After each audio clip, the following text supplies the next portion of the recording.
2019 October 2వ తేదీన దేశమంతా ఏపీ వైపు చూసింది.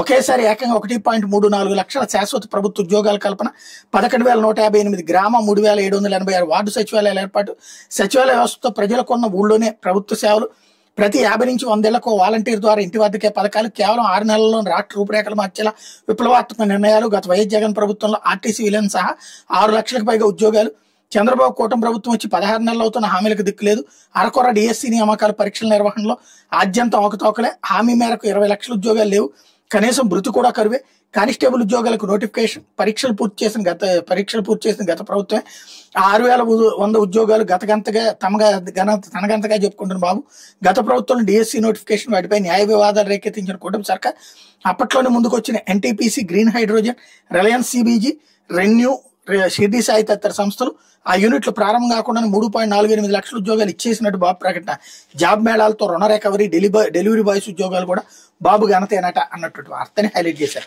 ఖచ్చితంగా ఈ విషయంలో రాసి అర్హత సాక్షికి ఉంది. ఎందుకంటే ఈనాడు, జ్యోతి రాయవు కాబట్టి అప్పట్లో 1,50,000 ఉద్యోగాలు ఇచ్చిన మాట వాస్తవం. అయితే విచిత్రం ఏంటంటే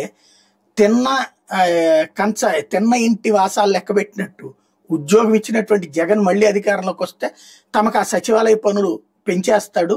అదే గనక తాము జగన్ని ఓడిస్తే చంద్రబాబు వచ్చి తమ జీవితాలు రెవెన్యూ శాఖలోకో లేదా మిగతా కంఫర్టబుల్గా కూర్చోవచ్చని ఉద్యోగాలు తీసుకున్న వాళ్ళు కొంప ముంచారు జగన్ని. ఉద్యోగాలు తీసుకొని వాళ్ళేమో మాకు ఉద్యోగాలు రాలేదని చెప్పేసి ఏది టీచర్ ఉద్యోగాలు లేకపోతే పోలీసు ఉద్యోగాల విషయంలో వ్యతిరేకించారు. అయినా అక్టోబర్ 2వ తారీఖు మొన్న వార్త ఎందుకు రాసుకోలేకపోయింది సాక్షి? ఆ రోజున ఇవాళ రాసుకోవాల్సిన పరిస్థితి వచ్చింది. ఎందుకు రాసుకుంటున్నారు? సరిగ్గా ఆ రోజున ప్రచారం చేసుకోవడం చేత కాలేదు, ఈ రోజున వీళ్ళకి ప్రచారం చేసుకోవడం చేత కావట్లేదు.